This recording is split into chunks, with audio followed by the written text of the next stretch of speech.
వనపర్తి జిల్లా కొత్తకోట మండలంలో రోడ్డు ప్రమాదం జరిగింది. పాలెం దగ్గర లారీ అదుపు తప్పి బోల్తాపడి రోడ్డు పక్కకి పల్టీలు కొట్టింది. ప్రమాదంలో లారీ డ్రైవర్, క్లీనర్ గాయాలయ్యాయి. ఇద్దరు లారీ డ్రైవర్, క్లీనర్లు చిక్కుకున్నారు. గమనించిన స్థానికులు వెంటనే అంబులెన్స్ కు సమాచారం ఇచ్చారు. లారీ డ్రైవర్ ను క్యాబిన్ నుంచి బయటకు తీశారు. ఇద్దరిని ఆసుపత్రికి తరలించారు. యాక్సిడెంట్ లో లారీ ముందు భాగం పూర్తిగా ధ్వంసమైంది. తెల్లవారుజామున ప్రమాదం జరిగింది.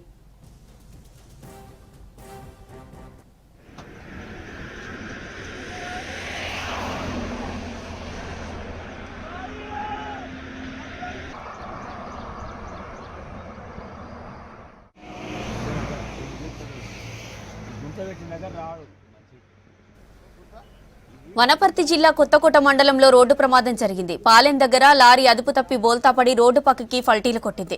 ప్రమాదంలో లారీ డ్రైవర్, క్లీనర్ కు గాయాలయ్యాయి. ఇద్దరు లారీ డ్రైవర్, క్లీనర్లు చిక్కుకున్నారు. గమనించిన స్థానికులు వెంటనే అంబులెన్స్ కు సమాచారం ఇచ్చారు. లారీ డ్రైవర్ ను క్యాబిన్ నుంచి బయటకు తీశారు. ఇద్దరిని ఆసుపత్రికి తరలించారు. యాక్సిడెంట్ లో లారీ ముందు భాగం పూర్తిగా ధ్వంసమైంది. తెల్లవారుజామున ఈ ప్రమాదం జరిగింది.